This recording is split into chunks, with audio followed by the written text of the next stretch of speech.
mucho miedo, convences más que si das más información, etcétera, etcétera, ¿no?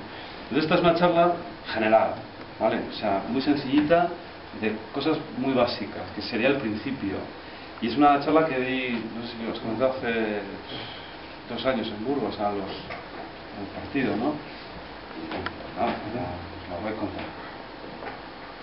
Estos son, primero he hecho una revisión de libros, de todos los libros así, que hay muchos, de cómo hablar, y un poco he escogido lo común que tienen todos. O sea, no me he fijado en ninguno en concreto, y he intentado pues hacer un pequeño esquema y resumen de consejos que yo creo que dudas que a veces tenemos, que seguramente ya lo sabréis la mayoría de las cosas, ¿no? Pero a veces hay dudas.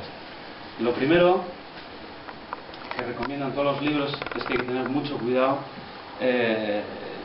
con el protocolo. Hay gente que vive del protocolo, o sea, exclusivamente así. Entonces, hay gente que le sienta muy mal, que sentarse en un sitio y no en otro, confundirse, tratarle del cargo que no es. Ya sabéis que en las conferencias ilustrosísimo, tal, pues tener un poco de cuidado y sí que decirlo, porque hay gente que lo lleva un poco mal, ¿no? Como los tratamientos, los cargos, qué lugar va la autoridad, etc. Si nos tenemos que presentar, que os puede ocurrir, porque claro, lo que estamos hablando es que cualquiera de nosotros, no solamente los que dirigen, tenemos que vender algo, ¿no? Esta es la cuestión. Para mí, quiero decir, el mayor reto es convencer a mi mujer de que vote al partido, empezando por ahí. No estoy hablando de grandes cosas, estoy hablando de cosas muy sencillas, ¿no? Entonces, ¿cómo vender una idea de la mejor forma posible y cómo explicarlo, ¿no? En el caso de tener que presentarnos nosotros mismos, que no ha sido el caso, siempre todo el mundo recomienda ser breves. Quedaría bastante mal hacer una exposición larga de lo que uno está diciendo, etcétera, etcétera, ¿no? Nunca hay que pedir disculpas, es como pequeñas reglas de oro cuando se va a dar una conferencia. Por ejemplo, pongo un ejemplo aquí, sería: yo no soy un orador, no merezco hablar de esto. Bueno, pues si no mereces hablar de esto, pues danos unos apuntes en PowerPoint, ¿no? Bien. Otra cosa muy importante al inicio es el esquema. Voy a insistir mucho en esta idea porque hay dos otras ideas que me parecen muy importantes. Y es que la capacidad de las personas, nuestras, algunos tienen más, pero es bastante limitada, ¿no? Pues, por ejemplo, os voy a poner un ejemplo. Intentaros acordar de alguna conferencia de hace 1 o 2 años. ¿Qué recordáis? Básicamente recordamos muy poco. O sea, hay el estudio más citado en psicología es precisamente uno de memoria, que se recuerda más o menos 7, si es un número de teléfono. Y si después del teléfono dices algo, se te olvida. O sea, si metes más información, se te olvida. Lo que quiere decir es que nuestra capacidad de memoria es muy limitada. O sea, cuando vendemos una idea, decía uno de Valladolid, un columnista, que es una idea bien atada, ¿de acuerdo? O sea, una, no más. En el inicio de cualquier exposición, puede ser una rueda de prensa, cualquier formato, siempre se recomienda hacer un esbozo de lo que se va a decir. Es decir, tenemos que crear una estructura en la persona, ¿no? en la que estamos hablando. Tenemos que darle un contexto. O sea, todo en función de que puedas recordar más cosas, ¿no? Entonces, lo correcto en esta charla, o en cualquier charla, sería: vamos a hablar de esto, haces un resumen de que vamos a hablar del laboratorio y de estas cosas, y que al final habrá preguntas, ¿no? Damos un esquema al inicio de lo que vamos a decir. Esto es muy importante. Y a mitad de la charla también hay que volver a recordar el mismo esquema, que os lo recordaré, ¿no? Bueno, esto es un ejemplo que... Una cosa... en una entidad teníamos que hacer un spot. Bueno, me tocó hacerlo a mí y lo cuento como una anécdota porque... Bueno, me hizo ilusión porque íbamos a hacer un vídeo de 3 minutos de lo que es nuestra entidad, ¿no?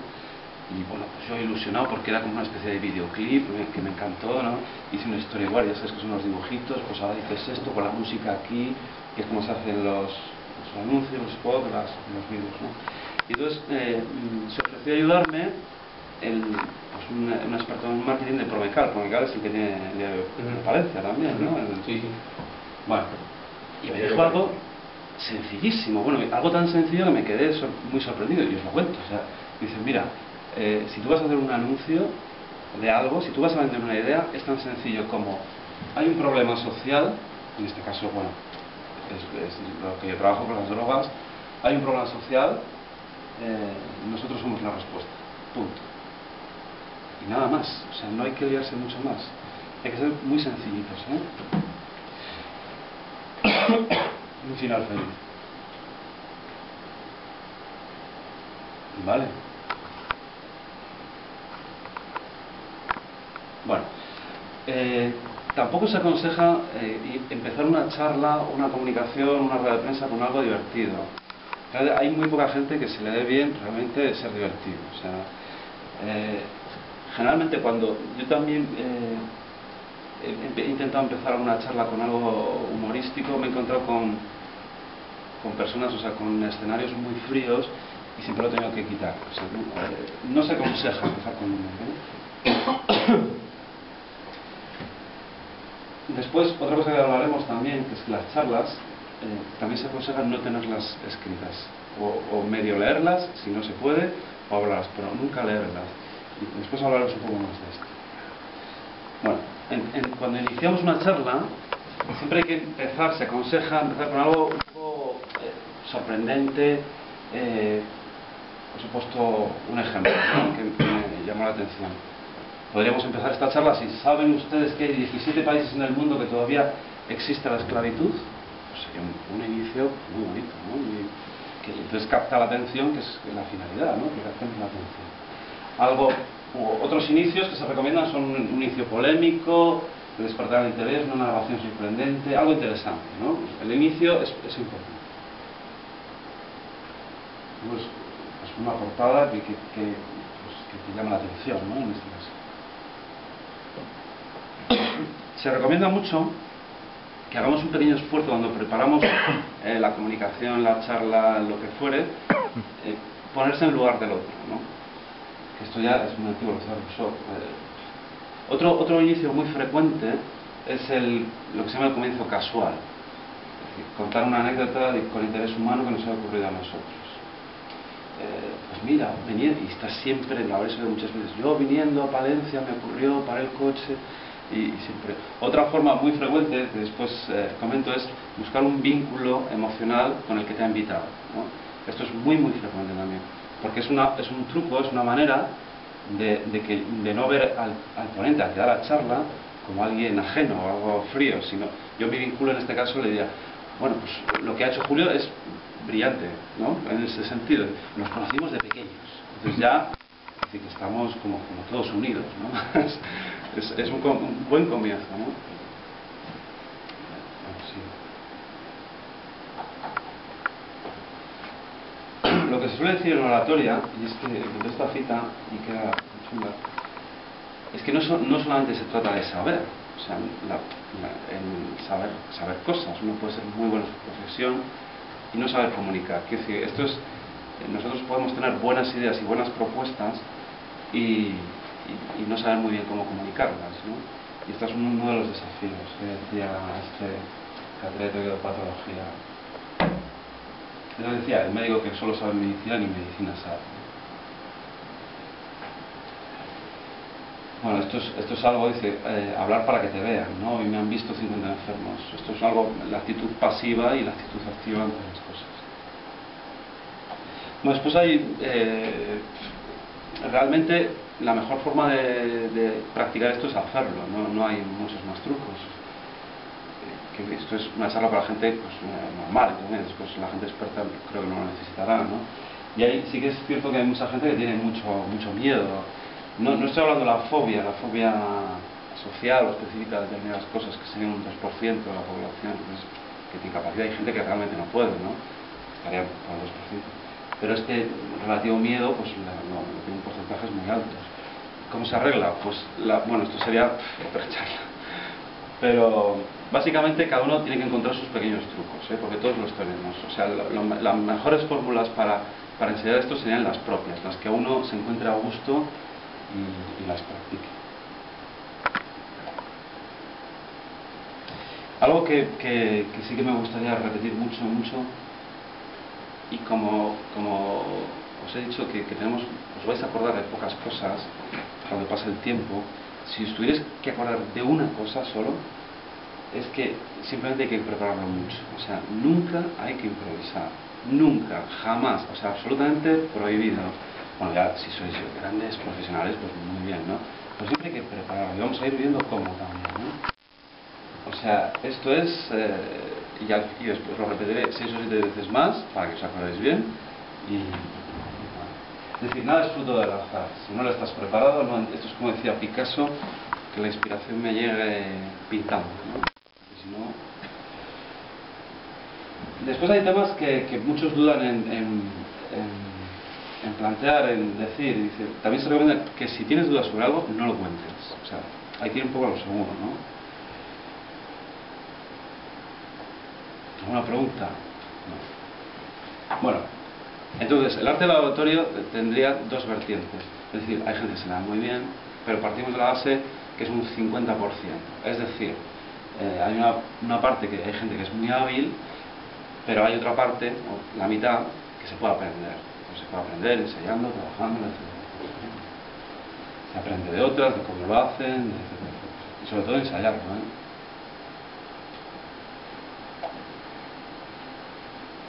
Bueno, es que la oratoria es muy antigua. Tenemos que citar a Cicerón, que me gusta mucho, y que era uno de los más grandes retóricos y estilistas de la prosa en latín. Me ha hecho gracia porque la palabra estilista ahora, un estilista, si os pregunto, es un peluquero. Vamos, es un orador, el que escribe con estilo, con gusto, etc. Que es la primera acepción del diccionario. La segunda sería peluquero, un estilista. Entonces he escribido muchos libros que son muy antiguos y son una maravilla, la verdad, ¿eh? Este además escribió unos libros de conversaciones en túsculo que Pinel, la primera clasificación de enfermedades, recomendaba a los terapeutas que leyeran el libro. O sea, es un libro que lo lees 2000 años después y es muy bonito. Tiene un ejemplo, un hecho, Cicerón, que es que bueno, lo quiero traer, y esto ocurrió con Catilina.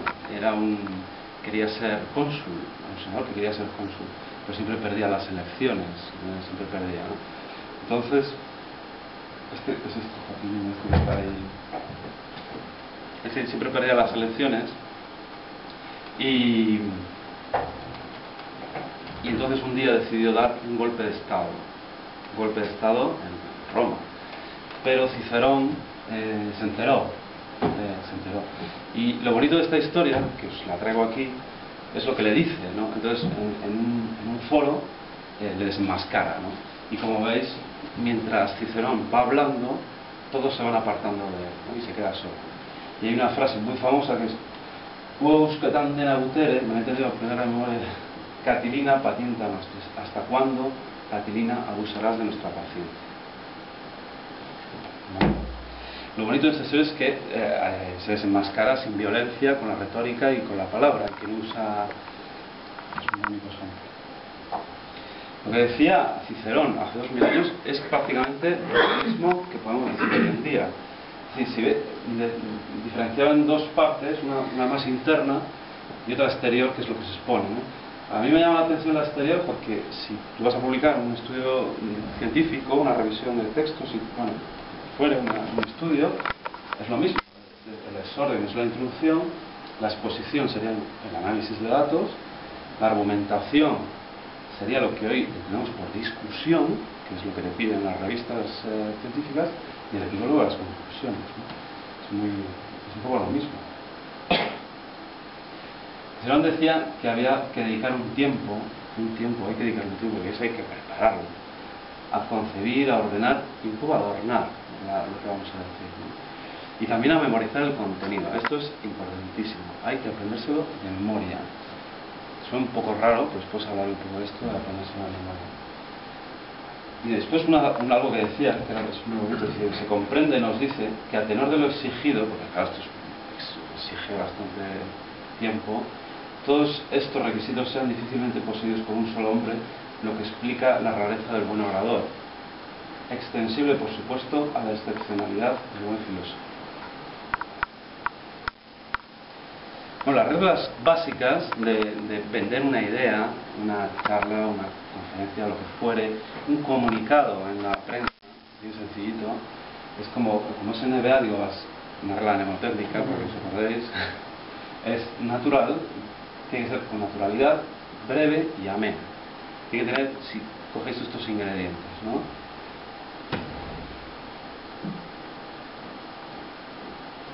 Bueno, en cuanto, vuelvo a repetir, que nunca hay que improvisar, ¿no? Bueno, se puede ser espontáneo, etcétera. ¿Cómo se aconseja esto, que a lo mejor puede sonar un poco ajeno, un poco extraño, cuando tú presentas un trabajo, por ejemplo, una tesis doctoral o lo que fuere, tienes que aprendértelo de memoria, es decir, tienes que estar 40 minutos hablando a la cara a las personas. Es decir, la forma de presentarlo sería no mirar al PowerPoint, la forma más correcta, que no es fácil, sería mirar a la cara, ir mirando a la gente y de memoria ir diciendo, pues estar el tiempo que sea. ¿Cómo se hace eso? Pues se recomienda, pues, lo mejor de todo, si tuviéramos que decir algo, es el vídeo. O sea, que te grabas en vídeo, te lo ves muchas veces, te lo repites, te lo aprendes y después estaría la grabadora en cuestión de un buen instrumento, pues muchas formas. Entonces, la forma más correcta, insisto, es que das la imagen de que te lo sabes, te sabes los datos, les estás convenciendo, no estás ahí, le digo, ¿para qué parece? Porque si no lees, pues no lo leas, pues me lo das y no vengo, ¿no? Después, otra regla recomendada por todos los libros es que al final que seas tú mismo, o sea, no puedes hacer lo que no puedes, entonces al final otra pequeña píldora, otra pequeña regla es que seas tú mismo. Y si hay los mejores, pues aprende de ellos, obviamente.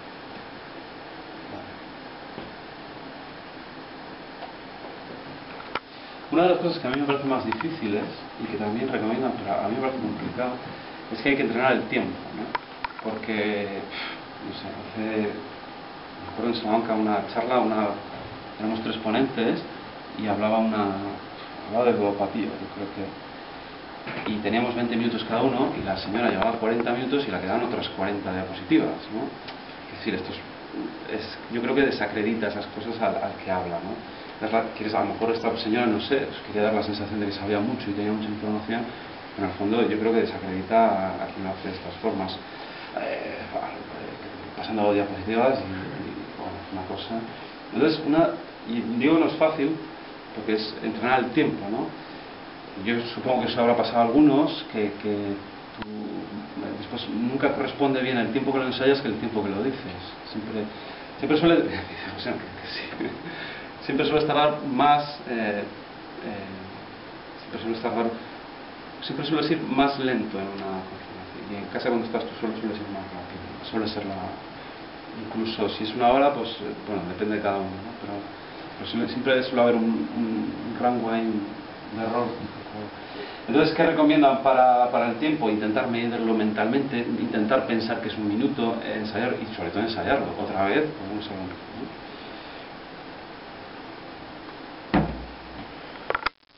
Tampoco, esto es más del inicio, tampoco se recomienda ni introducciones larguísimas, mucho menos hablar de currículum, muy poquito, lo justo, que está bien hecho, como se ha hecho, ni finalizaciones larguísimas, tener mucho cuidado con eso porque tampoco, a no ser, hay a veces introducciones o presentaciones que enlazan muy bien con la charla, entonces se justifican más, ¿no? Porque después el que habla puede coger ideas, puede enlazar y bueno, puede estar bien, ¿no? Pero en general pues, también se exige brevedad.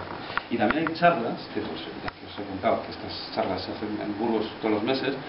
Uno de los errores que como hay muchos escritores en este partido, pues les gusta hablar y preguntar, entonces pasan 2 horas, les tienen que echar siempre les tienen que echar, siempre, macho. Y es que es una cosa, no me lo explico ya, claro, pero en vez de hacer un final bonito, un cierre correcto y pues no, al final la gente se empieza ahí, etcétera. Entonces también el que modera tiene que estar un poco atento a estas cosas.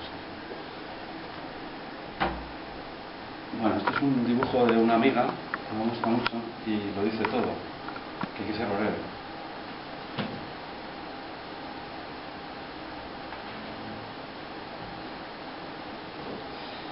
Bueno, hay que intentar contar alguna gracia, alguna anécdota, pero tampoco hacerse gracioso. Y otra cosa importante es que cualquier comunicación que se ofrezca tiene que tener rigor. Por rigor digo que hay que ofrecer algún dato bien verificado, ¿eh? Mucho ojo con esto porque es muy importante. O sea, no se pueden decir datos a la ligera, sino pues en el BOE, tal página, tal día, salió, tal... Entonces, esto está bien, estaría bien hecho, ¿no? En tal libro, tal cita y tal página. Citas hasta la página. O sea, siempre hay que tener algún dato, ¿eh?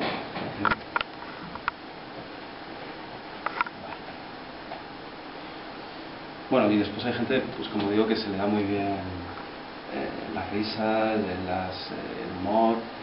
Bueno, a todos nos nos da bien, entonces, pero que es muy recomendable, ¿no? Si se sabe hacer bien, una filmina graciosa. Por ejemplo, este es mi ídolo, vamos. Yo no sé si lo conoceréis, pero yo me reí muchísimo con este hombre.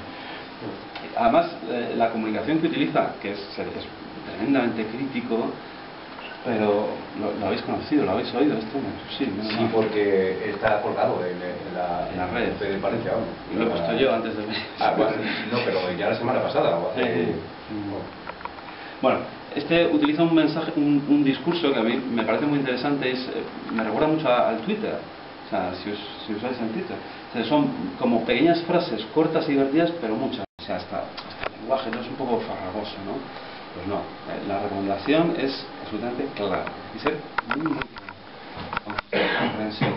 Y esto es un error que se da con muchísima frecuencia en los profesionales, es que cuidado con las jergas y con los tecnicismos. Es muy frecuente. Es decir, si uno es abogado y escribe y tal, pues pone conceptos, pone expresiones, frases que fácilmente pues no entiende a mucha gente.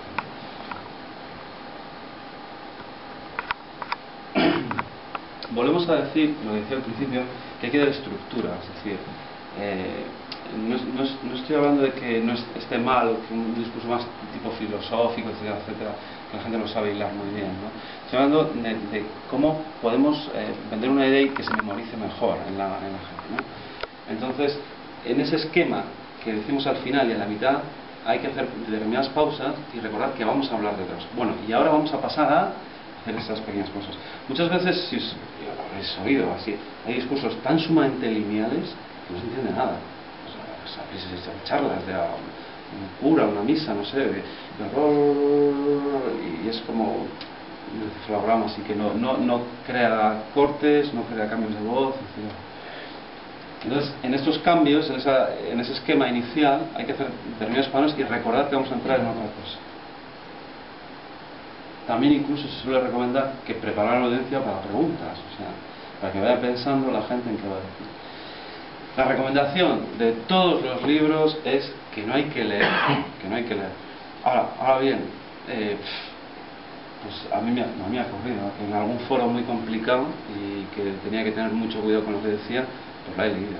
Esto que diga, no sé, que también hay que estar ahí, hay que estar en el momento y las cosas son como son, ¿no? Pero en general la recomendación es que no se lea. También es verdad que si lo lees mucho y lo ensayas, casi lo puedes estar medio hablando. Esto es el estilo Rajoy, ¿no? O sea, si os habéis fijado, parece que habla, pero no habla. O sea, es una cosa muy... Está leyendo, o sea... por ejemplo, en el discurso el último debate de Rubalcaba-Rajoy, además se discutía hasta la corbata, ¿no? O sea, de la corbata, si era lisa o rayada. Lo liso, en estética, ¿no? es más contundencia, mientras que lo rayado es más barroco, más dinámico. Entonces acá quiere dar más dinamismo y el otro más seguridad. Como el otro quiere dar más seguridad, hasta lo lee, ¿no? Esto está. Una buena oradora, ¿quién es? Para mí, una buena oradora, que yo he escuchado, me parece que cae mal, es Cristina Kirchner. Es fabuloso. Una hora de discurso sin repetir una idea, perfectamente hilado, perfectamente pausas. Pues nos puede gustar o no, pero es una buena oradora, ¿eh? Kirchner, la Argentina. La Argentina está famosa por estas cosas. Vale. Algunas cosas, efectivamente, algunas cosas hay que leer. Muchos utilizan tarjetitas con ideas que les van contando, esto es muy frecuente también. Y nunca perder de vista al público, o dar la espalda, este tipo de cosas, ¿no? Que ahora lo hablamos también. Importantísimo, ¿eh? Esto es muy importante. Y esto se hace muy bien, por ejemplo, en los telediarios, si os fijáis. decía Séneca, daros el camino de la enseñanza por el medio de teorías, breve y eficaz por el medio de los ejemplos. Hay que estudiar ejemplos, pero ahora vemos cómo son los ejemplos, ¿no? Es decir, un ejemplo que encontré que me gustó. Imaginaos que nos dicen, se han quemado 7 hectáreas de casas. Bueno, si alguien vive en el campo y tiene hectáreas, a lo mejor se hace la idea, pero a mí no sé, yo no sé vosotros, pero a mí me costaría, ¿no? Entonces, se recomienda poner ejemplos visuales. Y haciendo eso al telediario cuando veo, porque muchas veces hacen estos tipos de ejemplos. Bueno, el número de casas que el fuego ha destruido, el año pasado, si se colocasen si se colocasen estas casas una detrás de otra, llegaría de Valladolid a Palencia. Entonces nos hacemos una idea. Este tipo de ejemplos es muy importante, porque la gente tampoco llega a entender muy bien pues, que si metros cúbicos de no sé qué, que si el BOE de no sé cuánto. Dado por campo de fútbol. Exactamente, el campo de fútbol es un ejemplo. Vale, muy rápido que tenemos. Bueno, tampoco, también que no sean demasiado ostentosos ni demasiado. Que hay que ser muy claro. Esto es una foto muy, ya lo decía Gregorio Marañón, el arte de la claridad es un factor científico de primera categoría. De hecho,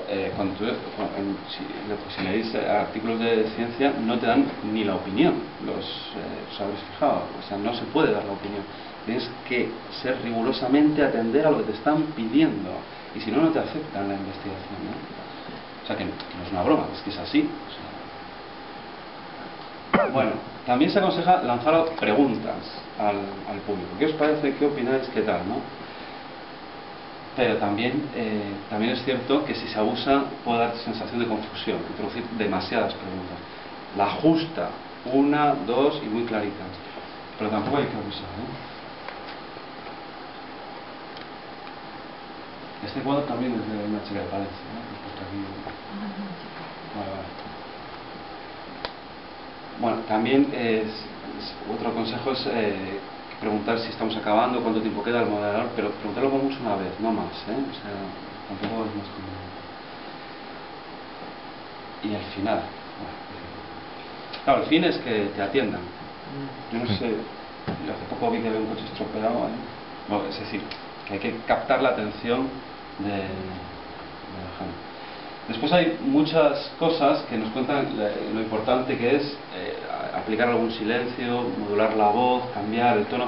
El mejor ejemplo de cómo utilizar la voz sería un meeting, ¿no? En un meeting se trata de captar la atención de gente tremendamente dispar. Es decir, hay una mujer, una madre, un niño, un adolescente, pues tienes que ser autoridad para buscar un vínculo con los padres, tienes que buscar un tono más fraternal en otro momento para conectar con otro tipo. O sea, para mí lo más difícil en cuanto al tono de voz y la emoción que le puedes dar sería el meeting, ¿no? No es ni un formato televisivo ni radio que sea diferente, pero es lo más difícil.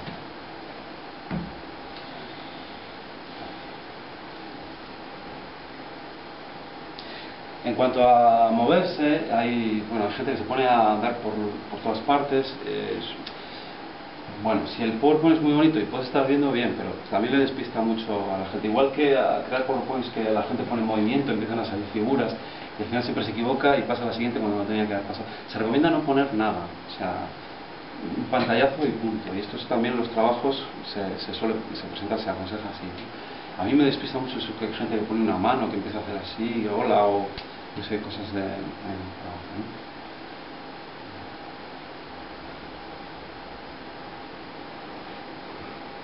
Decía que la forma de dirigirse a la gente, al público, es que hay que mirarle a los ojos y ser claros. O sea, cuidado con los guiños, las muletillas. Para esto es muy útil, lo que decíamos antes, de grabarse en vídeo y grabarse.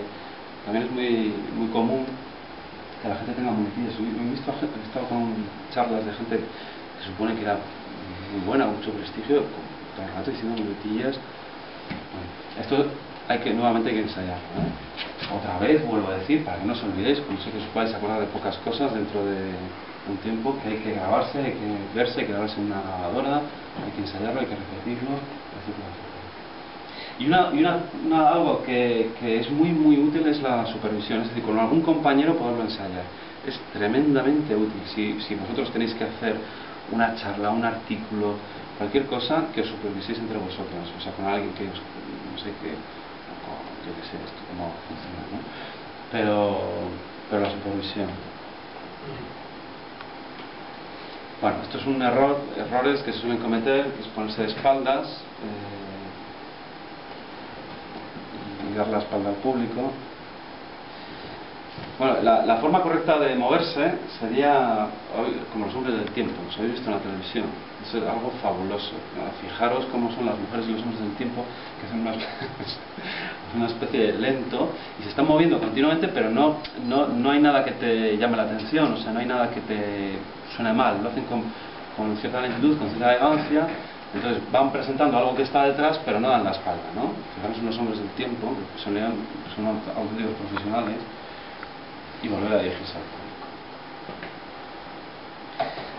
Evidentemente, cuando uno está de pie da más agilidad y la forma, que muchas veces lo pregunta la gente, es pues no tenerlas, por ejemplo, en el bolsillo.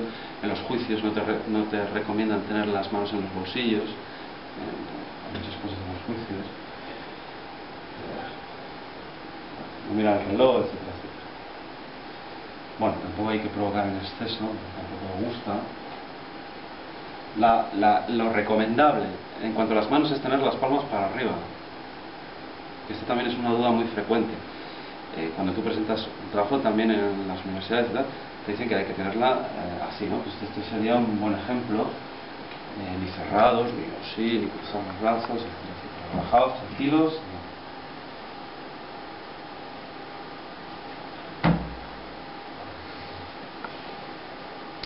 Bueno, de estas hay muchas, no cruzar las piernas. Bueno, también hay muchas cosas escritas sobre la televisión de cómo hay que vestir, porque mucha gente cruza las piernas, se le ve la pierna y no se ve el calcetín, entonces se ven todos los pelos, está un poco mal. Estas cosas, o uno cuando se siente lleva hombreras y le quedan así las hombreras, ¿sabes? Fijado. Hay que llevar ropa cómoda, después también hablamos un poco, ¿no? Pues mantener los pies apoyados discretamente, estar tranquilos, etc. Otra duda, que es cómo voy vestido. Lo normal, las dos recomendaciones más normales es como quieras, como te da la gana, como estés a gusto. Uno tiene que estar a gusto, y también con el contexto donde vaya a ir, y a donde el público que vaya a ir. Es decir, dependiendo del auditorio, de la gente y del momento, pues uno, pues más o menos. Pero también estar cómodo es importante, Después hay muchos trucos para hacer esas pausas que antes hablábamos. El clásico es el botín de agua, pedirla, etcétera, etcétera. Pero es muy bueno para la memoria, o sea, es un corte muy interesante. Y si además lo enlazamos con un cambio de tema o con el esquema que estamos diciendo antes, pues mejor. Bueno, hablamos del ritmo, que hay que modular un poco el ritmo de la voz, el timbre, el volumen adecuado, no gritar. Algunos gritan, ¿os habéis fijado? Y suena un poco mal, algunas. En cuanto al lugar, si os toca ir a un sitio, un auditorio, hay que prepararlo antes y siempre hay que visitarlo con autoridad. Esto la mayoría de las veces no puede. Se ríe Julio porque es lo contrario a lo que pasa hoy. Ni lo conocíamos, ni sabíamos cómo funciona el ordenador. Pero bueno, lo correcto es que se prepare un día antes, se visita el lugar, se visualiza. Hay conferencias que son o charlas o exposiciones que son muy complicadas y la gente está muy nerviosa, y relaja mucho cuando estás memorizando poder visualizar o saber a dónde estás, imaginarte allí. Es cosas que se recomiendan.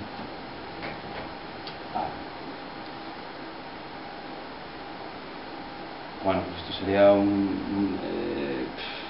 bueno, esto lo pongo como atril, que incluso el atril, que parece una cosa sencilla, ¿no?, da muchos problemas, porque hay gente muy baja, muy alta. Esto sería una exposición pues muy correcta, ¿no? El título de tal, separada, el moderador, la luz adecuada. Pero bueno, hablo del atril porque es algo que no pensamos, pero que hay que prepararlo, a veces hay que subir, hay que bajar, la gente es más baja, etc. Bueno.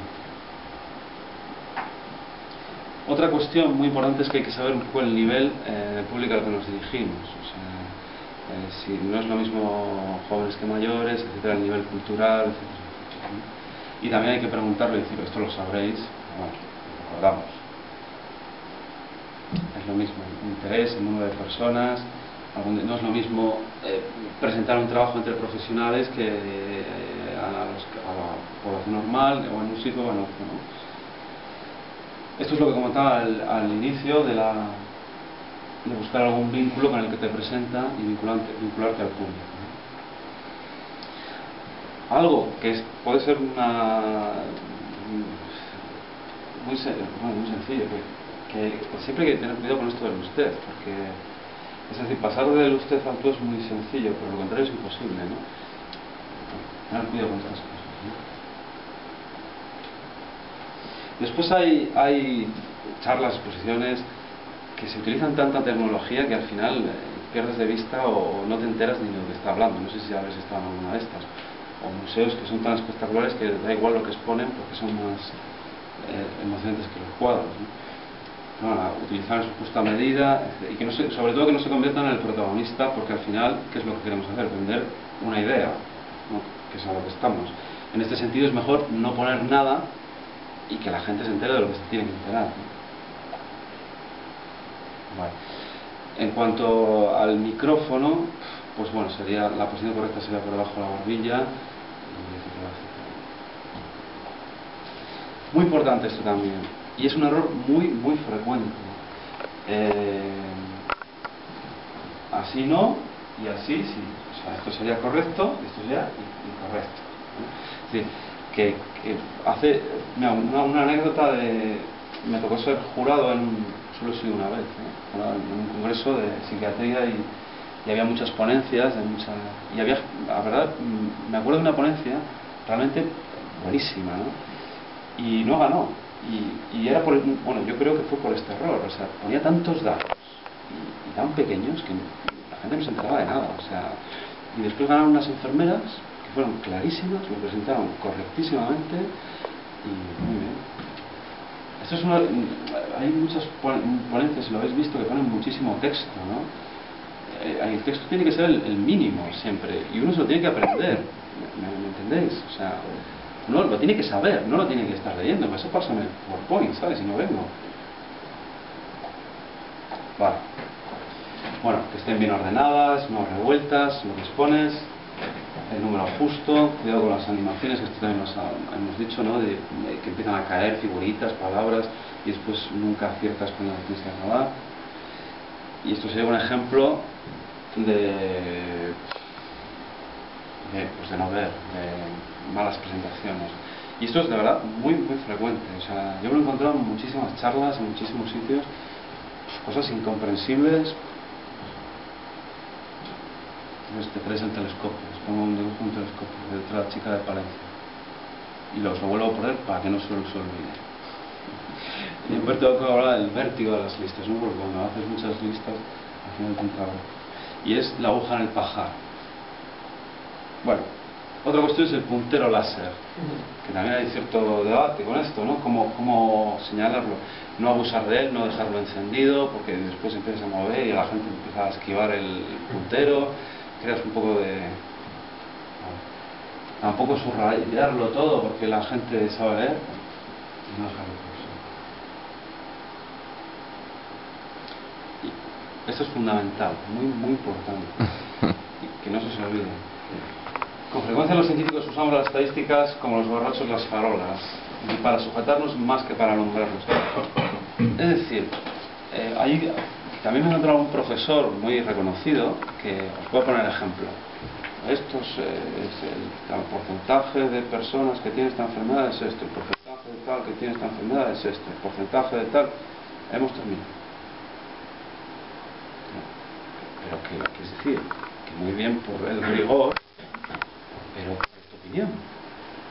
¿Cuál es la interpretación que haces de eso? ¿Me seguís? O sea, es decir, es que si no, no vale nada. O sea, si os estoy diciendo que si estamos diciendo que hay que poner mucho rigor, es para que podamos interpretarlo, para que digamos algo, ¿no? Y también es frecuente, porque te encuentras a mucha gente que te da datos y dices, ¿y qué me dices? O sea, bueno, pues me quedo como estaba, ¿no? Entonces hay que hacer o usarlos para decir algo, o para interpretarlos, o para utilizarlos, ¿no? Esto parece obvio, pero no es tan frecuente, ¿eh? O sea, bueno, en cuanto al final, no es decir, bueno, esto no es todo lo que tenía que decir sobre este asunto, etcétera, etcétera. Se recomienda un poco lo mismo que al principio, es decir, dar un golpe de gracia, poner fin, tenerlo preparado. Es muy frecuente también una cita poética. Esto es muy frecuente, ¿no? A la gente le gusta mucho las citas poéticas. A mí no me gusta, pero es se utiliza mucho, ¿no? Una terminación humorística también son frecuentes, se utilizan.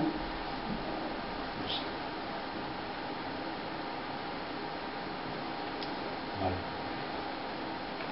Uno de los finales que a mí más me gusta, esto es algo personal, es enlazar con la hipótesis que habíamos empleado, con la que habíamos empezado. Es decir, si habíamos empezado con una idea, volver a recordarla la idea inicial. Ese sería para mí el mejor final, ¿no?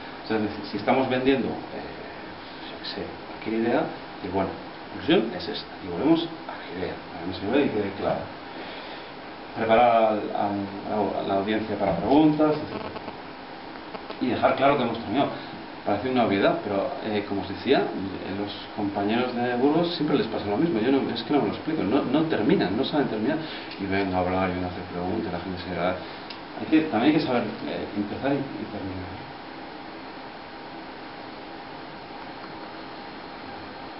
Bueno, para las preguntas pues se recomienda acercarse, mirar a uno, hacer una pregunta, etcétera, etcétera. Pues hay muchas recomendaciones, pero hay que animar a la gente que haga preguntas. Después esto lo resumo un poco, es los tipos de preguntas que te pueden hacer. Esto pues, podríamos estar hablando mucho tiempo. Tenemos al sabio, todos tienen su peligro, todos tienen su... Es decir, una persona que tiene mucha verborrea, a este se le puede contestar cosas como decir, bueno, los datos de los que disponemos ahora son estos y ya está, ¿no?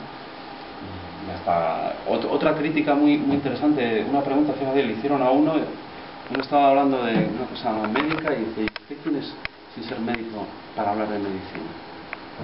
Una pregunta muy embarazosa, ¿no? Bueno, yo vengo como periodista, pues una respuesta correctísima, ¿no? El malicioso